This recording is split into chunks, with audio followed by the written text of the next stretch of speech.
이 시간 저희들이 사도행전 2장을 읽었습니다. 사도행전 2장에서는 성령이 오순절날 이 땅에 오시는 그런 내용이 기록되어 있습니다. 그래서 많은 사람 앞에 눈으로 보이고 그리고 귀로 듣게끔 하는 그런 눈으로 볼 수 있는 그런 가시적인 그런 내용이 나타납니다. 그런데 여기에 대해서 베드로는 그리고 사도들은 함께 일어나 이 성령에 대해서 그들에게 증거를 합니다. 이 성령은 예수 그리스도가 하나님께 받아서 이 시간 너희들이 보듯이 이곳에 또 이 땅에 보내주셨다라고 말합니다. 그러면서 성령의 그러한 임재와 그리고 예수 그리스도가 살아계심을 증거하게 됩니다. 거기에서 이 말을 듣고 있던 많은 사람들은 이제 마음에 찔림을 받습니다. 너희들이 나사렛 예수 그리스도를 죽였다. 이방인의 손에 너희들이 넘겨서 그들로 인하여 하나님이 보내신 그 그리스도를 너희들이 죽였다 하면서 그들을 향해 외칩니다. 성령님이 함께 있기 때문에 그들의 마음 가운데 찔림을 받게 됩니다. 우리가 어찌할까?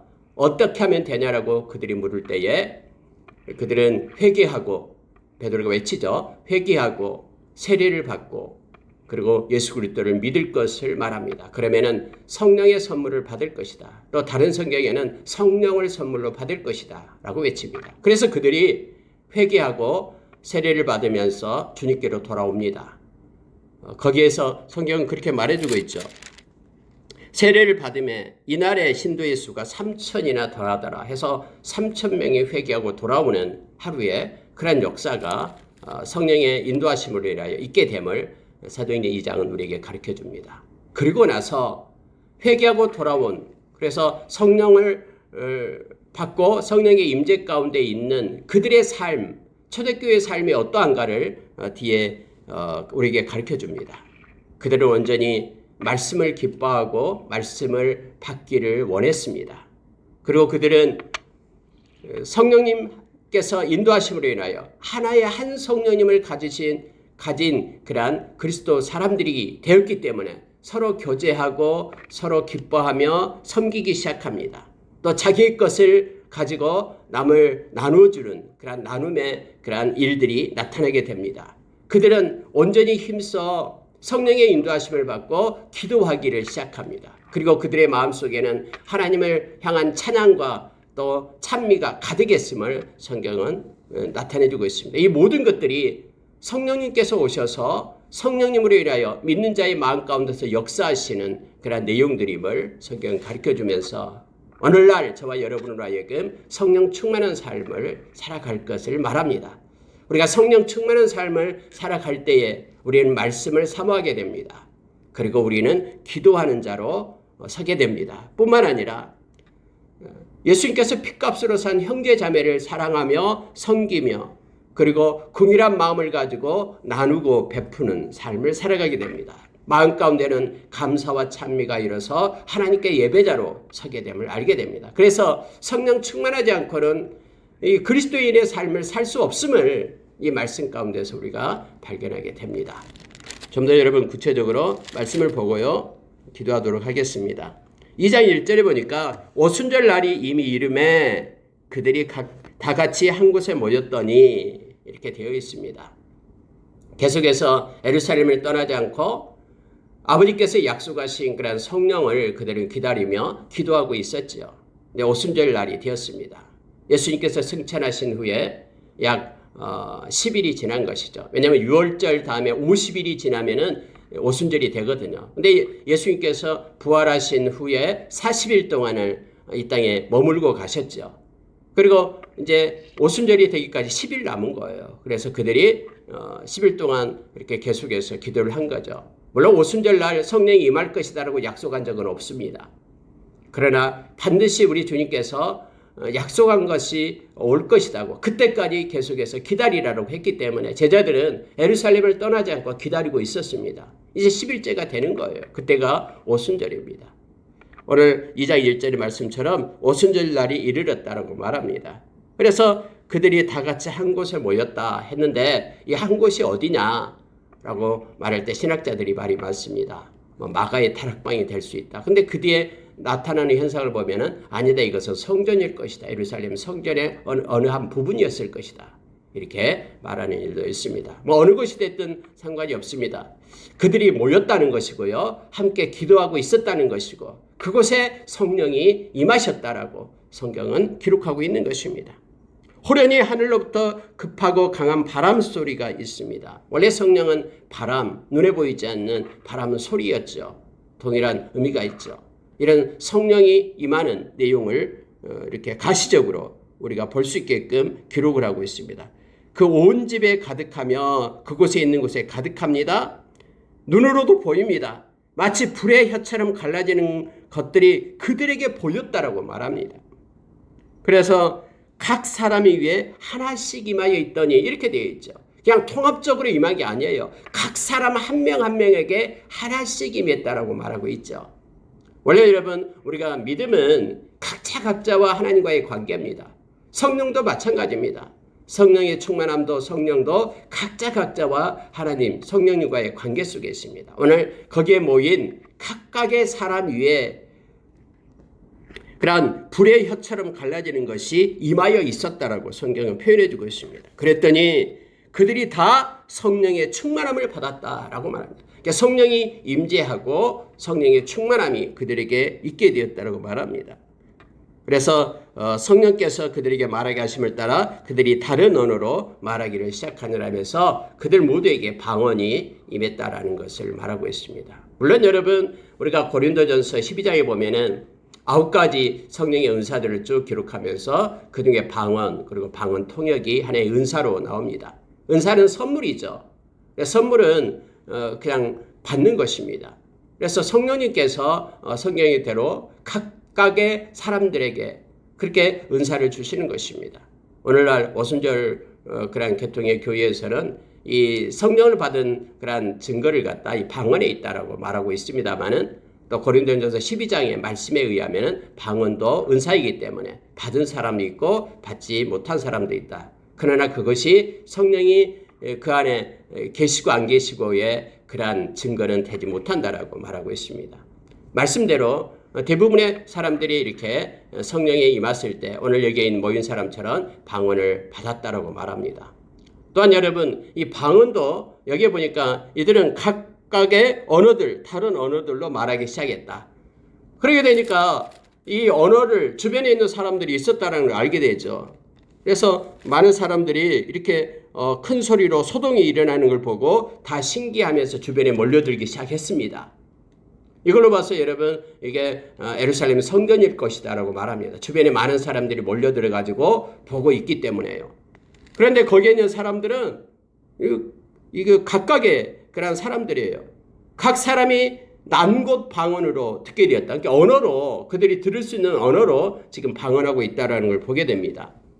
바데인, 메데인, 엘람인, 또 메소포타미아, 유대, 갑바도기아, 본도, 아시아, 부르기아, 밤빌리아, 애굽, 구레네, 또 리비아, 또 여기 보면은 뭐 그레데인, 아라비아인, 또 로마인 이 모든 사람들이 각각의 언어로 그들이 말하는 것을 들었다라고 얘기합니다. 그래서 이게 그들이 하나님의 큰 일에 대해서 이렇게 애언하면서 방언을 하게끔 그렇게 한 것이죠.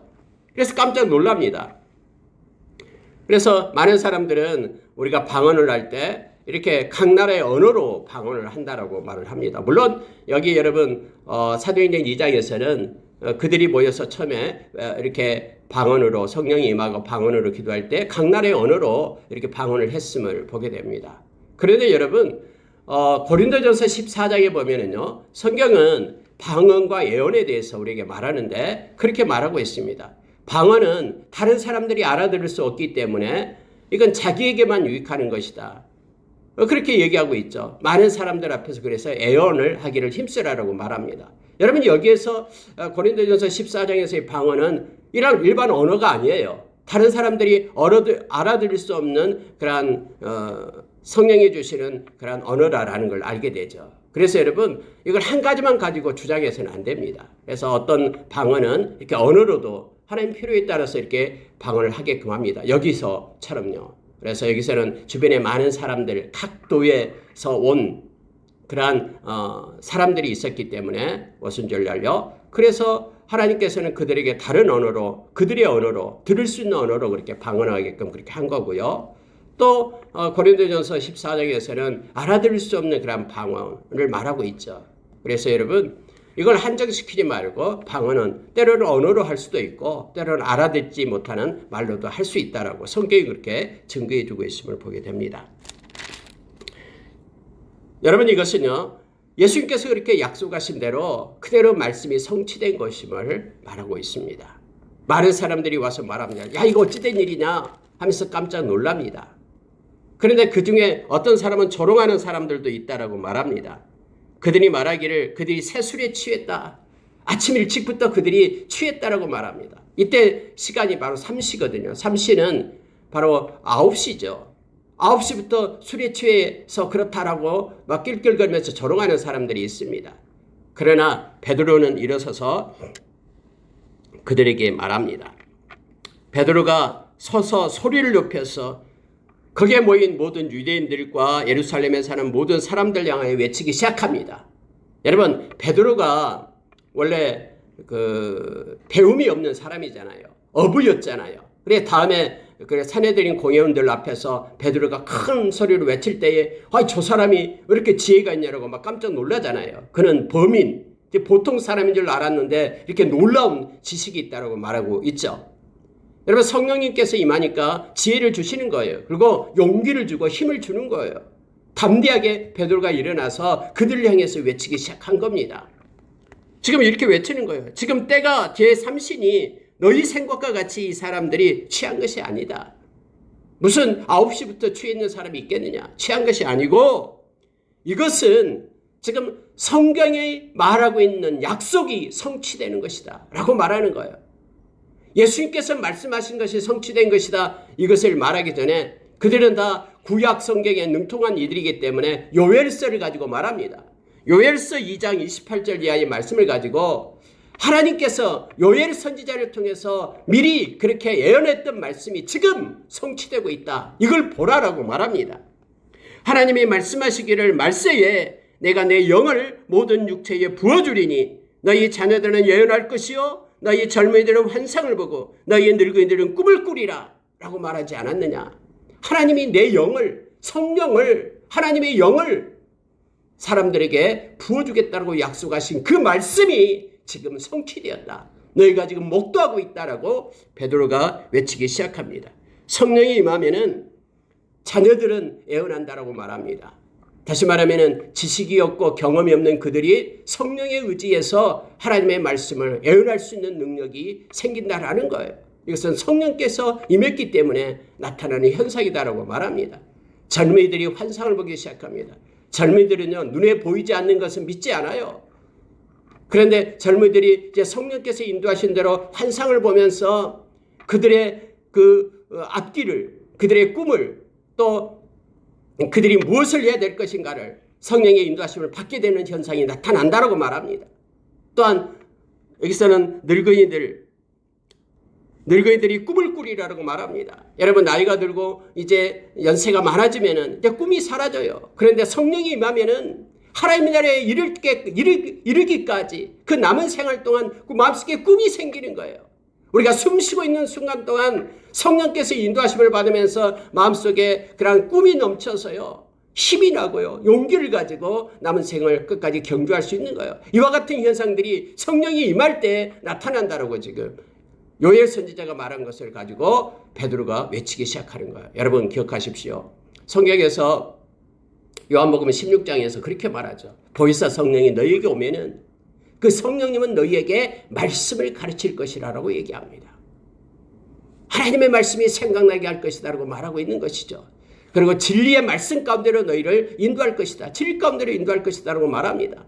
성령이 임하니까 베드로의 마음 가운데 그 성경 요엘서가 생각나게 하고 그 요엘서 말씀을 지금 외치고 있는 것입니다.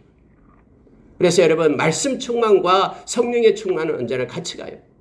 우리가 에베소서 5장 18절에서 성령 충만함을 받으라 라고 말할 때 나타나는 현상, 마음의 찬미와 시와 찬미와 신령한 노래로 하나님을 찬양하고 감사하는 그러한 현상과 골로새서 3장 16절의 말씀처럼 너희 마음에 그리스도 말씀이 풍성히 거하면 나타나는 현상과 동일합니다.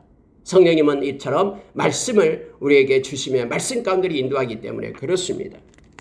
그때에 내가 내 영을 내 남종과 여종들에게 부어주리니 그들이 예언할 것이요. 하나님의 영을 부어주겠다고 말합니다. 하나님의 종들에게. 그래서 그들이 하나님의 그러한 행하심, 하나님의 말씀을 애언케끔 하겠다라고 그렇게 기록되어 있다고 말합니다.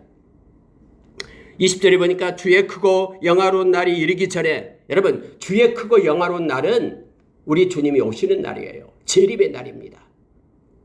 이 땅에 플루시아 주님이 강림하신 날을 얘기합니다. 그런데 그 날이 이르기 전에 해가 변하여 어두워지고 달이 변하여 피가 되리라. 그런데 이러한 순간에 누구든지 주의 이름을 부르는 자는 구원을 받으리라 라고 하셨느니라 하면서 요엘서에 나타난 그런 하나님의 말씀을 베드로가 거기에 모인 사람들에게 이게 무슨 일이냐 하면서 놀라고 있는 그들에게 담대하게 외치고 있는 내용이 지금 기록되어 있습니다. 여러분, 어떤 어둠의 순간, 어떤 환난의 때에 반드시 주의 이름을 부르는 그들은 구원을 얻게 됩니다. 코로나 시대에 이러한 바이러스의 두려움 때문에 주님의 이름을 부르는 자들은 구원을 얻게 돼요.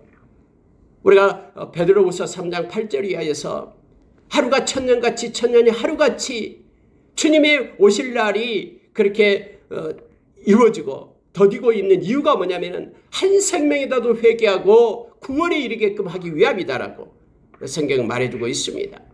오늘 동일하게 주의 이름을 부르는 자들은 구원을 얻습니다. 근데 그 기한이 어디냐면은 주님이 오시기 전에, 주의 크고 영화로운 날이 이르기 전에 회개하고 주님께로 돌아오는 자들은 구원을 얻습니다. 그러나 주님이 오실 때에까지 돌아오지 않으면은 그들은 심판대 앞에 서게 됨을 성경은 우리에게 가르쳐 줍니다. 심판대 앞에서 그들은 심판을 받게 될 것입니다. 예수 그리스도를 믿지 않는 죄 때문에 영원한 불못에 던져지게 된다라고 요한계시록 21장 8절에서 우리에게 말해주고 있습니다. 여러분 23절을 보시기 바랍니다.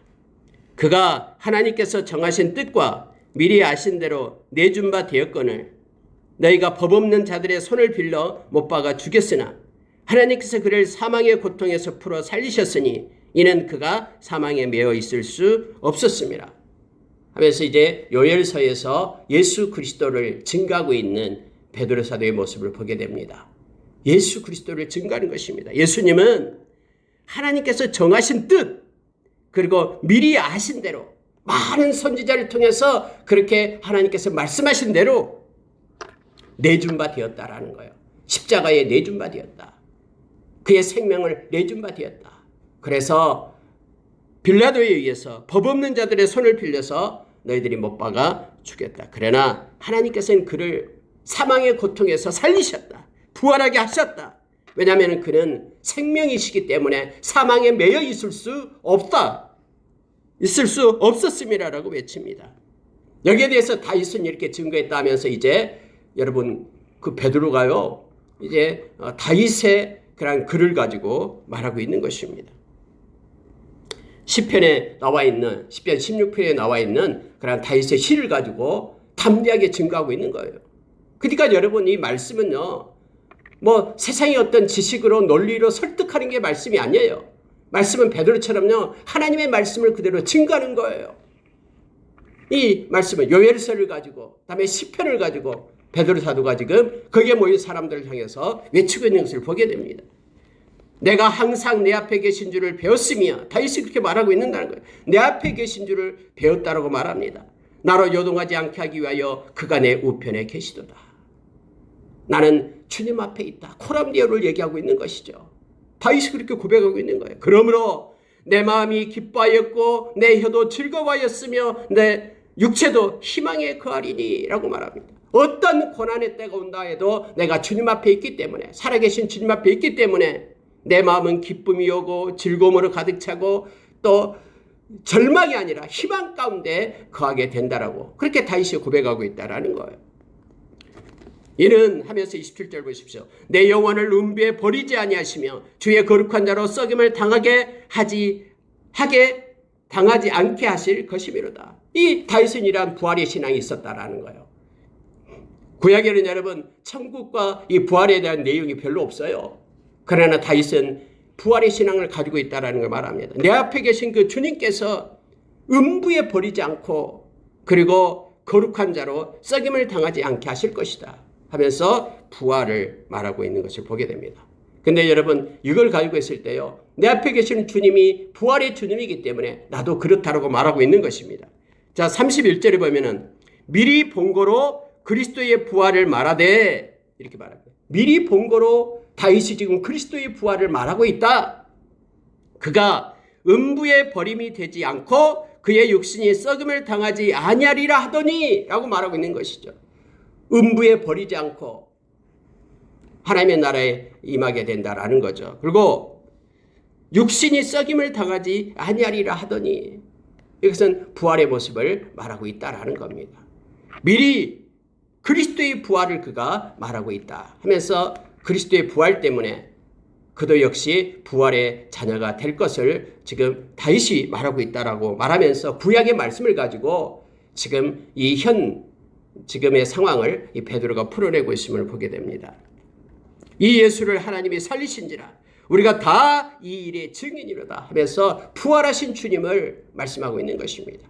다윗이 그 주님 앞에서 그렇게 고백하며 기뻐하며 그렇게 즐거워했던 것처럼, 미리 그가 이것을 보면서 그렇게 기뻐했던 것처럼 지금 하나님께서 부활의 주님을, 하나님께서 사망에서 그러한 이 주님을 부활시켰다라고 말하고 있는 거예요. 생명으로 오게 했다. 우리가 다 증인이다 라고 말하고 있습니다.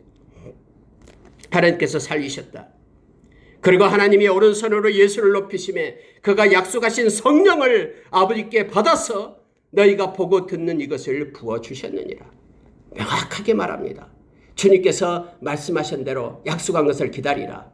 내가 아버지께 받아서 너희에게 줄 것이다. 보혜사 성령을 너희에게 보낼 것이다. 근데 그 주님이 약속하신 대로 주님은 살아나셔서 아버지의 보좌에 있으면서 우편에 계시면서 아버지 하나님께 이 성령을 받아서 아버지의 영이신 요엘이 그렇게 예언했던 성령을 받아서 지금 우리에게 보내주었다. 그래서 지금 우리가 오순절날 지금 이렇게 성령을 받았다. 너희들이 보는 바와 같이 이렇게 되었다라고 그들에게 외치고 있는 베드로의 그러한 설교를 우리가 이 말씀을 통해서 보게 됩니다. 다윗은 하늘에 올라가지 못하였으나 친히 이렇게 말했다 하면서 이제는 시편 110편을 가지고 말하고 있습니다. 주께서 내 주에게 말씀하시기를 내가 내 원수로 내 발등상이 되게 하기까지 너는 내 우편에 앉아 있으라 하셨도다. 물론 이것은 예수님께서 그렇게 유대인들에게 살아계실 때 가르쳤던 내용도 역시 이 내용이었습니다. 그들이 이걸 보고 깜짝 놀랐죠. 여기서 이렇게 말하고 있습니다. 내가 주께서 내 주에게 말씀하시기를, 이게 다윗이 본 거라는 거예요. 주께서는 하나님이십니다. 내 주에게는 예수님이십니다. 그러니까 다윗 때에 다윗이 하나님께서 내 주께, 즉 예수님께 말씀하시기를 내가 하나님이 네 원수로, 예수님의 그 원수로 네 발등상에 되게 하기까지 너는 내 우편에 앉아 있으라 하셨도다. 그래서 지금 하나님이, 예수님께서 하나님 우편에 앉아 계신다라는 거예요. 하나님의 우편에 앉아 계신다라는 것은요, 그냥 거기서 쉰다라는 뜻이 아니에요. 보좌에 앉았다라는 것은요, 우편에 앉았다라는 것은 지금 통치하고 지금 간섭하고 지금 예수님께서 부활하셔서 행하신다라는 거예요. 이러한 인류의 역사를 행하시고 이끌고 계신다라는 것을 말하고 있습니다. 우리가 골로새서 1장에 보면은 예수님께서는 모든 만물을 만드시고 또 모든 만물은 예수님을 위하여 존재하고 또 그 만물 가운데 예수님이 계신다라고 말합니다. 그래서 예수님이 지금 통치하고 계시는 거예요. 살아계신 주님이 우리와 항상 함께 하시면서 세상 끝날까지 우리와 함께 하시고 우리에게 힘을 주시고 내가 너희를 버리지 않고 떠나지 않는다라고 말씀하신 이유가 바로 이거예요. 주님은 함께 하십니다. 그래서 마가복음 16장 20절 마지막 절에서 제자들이 나가서 하나님의 말씀을 전할 때에, 주의 말씀을 전할 때에 주님께서 함께 하셨다라고 말하잖아요.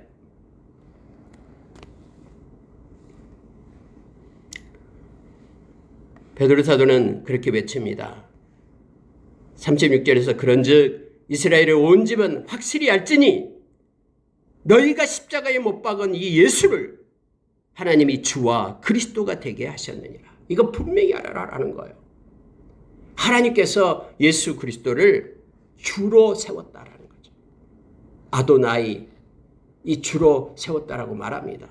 그리고 그리스도가 되게 하셨다. 메시아가 되게 하셨다. 구원자가 되게 하셨다. 예수는 그리스도다 라고 지금 외치고 있는 것입니다. 그러니까 그들이 이 말을 듣고 나서 마음의 찔림을 받았다라고 말합니다. 성령께서 이미 임재하셨기 때문에, 내려오시기 때문에 성령께서 그들의 마음에 찔림을 준 거예요.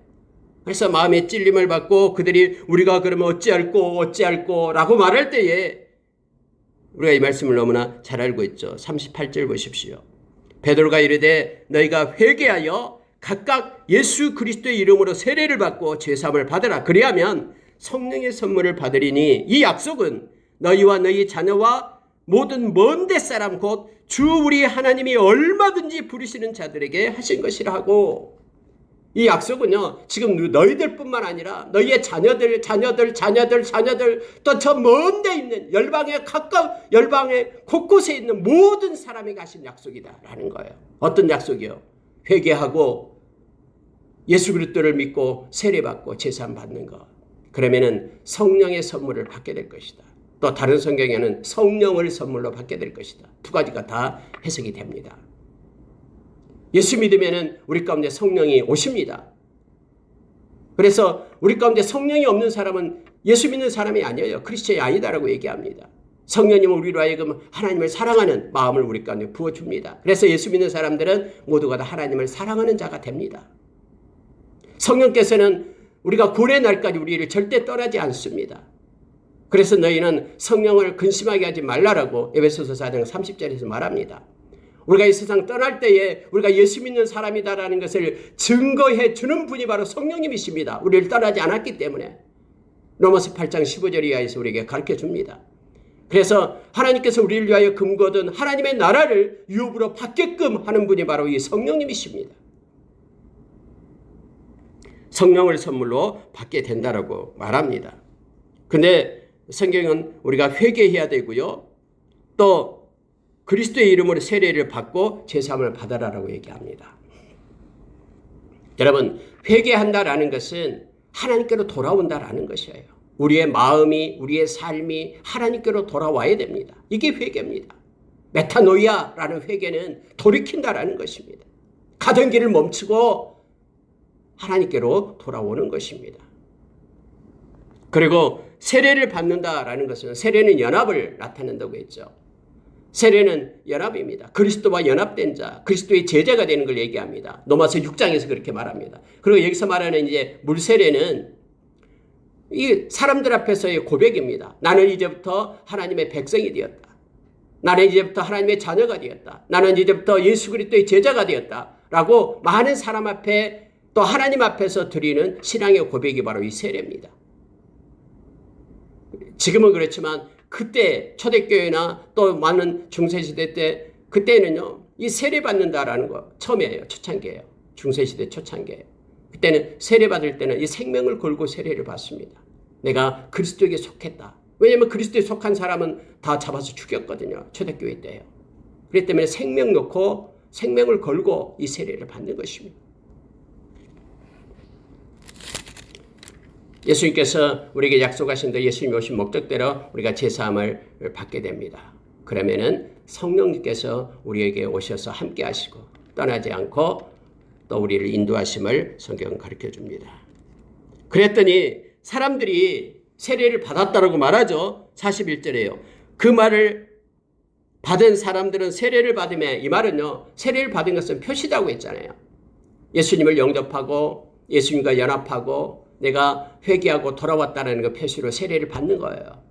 그리고 이달의 순례수가 3,000이나 되더라라고 성경은 기록하고 있습니다.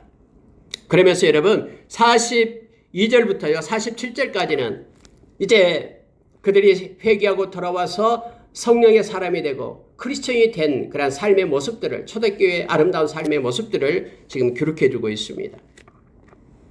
셋째가 그들은 말씀을 사모하게 돼서 말씀을 가르침을 받게 됩니다.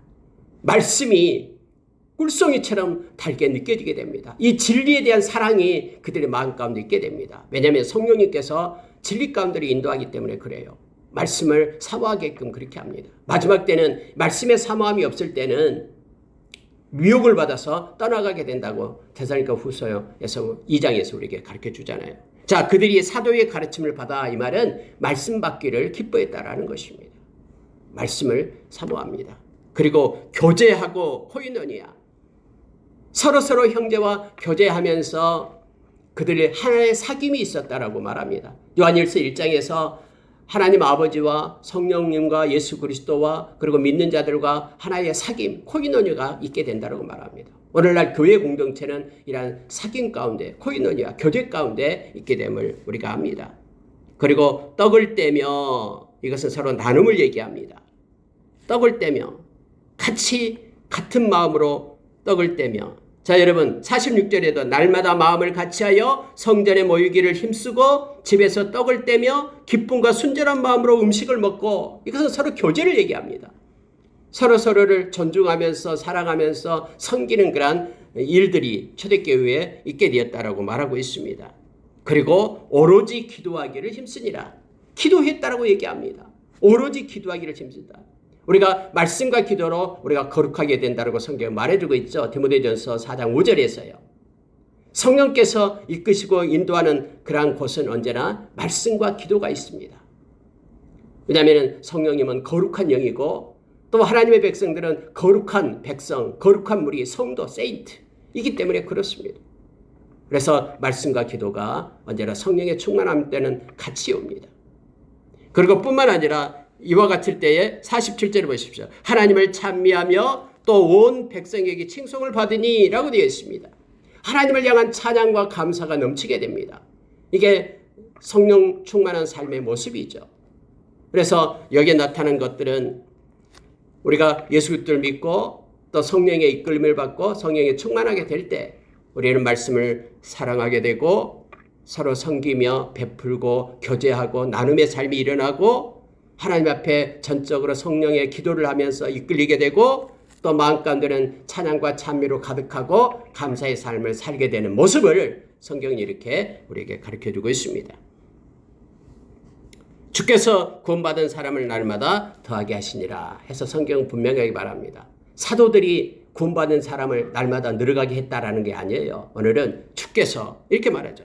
47절 마지막 절에 하반부에 주께서 구원받은 사람을 날마다 더하게 하시니라. 주체가 주께서예요. 그래서 여러분 사도의 행전은 사도가 이끌어가는 것이 아니라 성령께서 이끌어가신 것. 그 그리스도의 영이신 그 주님께서 이끌어가고 있음을 성경은 분명히 합니다. 주님께서 일하시고 계심을 말하고 있습니다. 그래서 모든 나타나는 현상을 가지고 나의 공로와 나의 업적이 아니라 주님께서 하시는 일임을 우리가 기억하면서 온전히 하나님께만 영광 돌리는 우리가 되기를 원합니다. 그리고 뭔가 일이 있을 때 우리는 좌절하고 낙심하지 말아야 될 이유가 내가 하는 것이 아니기 때문에 그렇습니다. 성령님께서 행하시고 주님께서 행하신 것이다라는 것을 분명히 할 때에 우리는 절망하고 좌절한 것이 아니라 하나님의 때를 기다리며 하나님을 의지하고 하나님께 의탁하고 하나님의 인도하심을 받는 자로 우리가 서게 됩니다. 말씀과 기도로 우리가 매일매일 거룩한 자로 새롭게 세워지며 주님을 따르는 제자가 될 것을 성경은 요청합니다. 기도하겠습니다.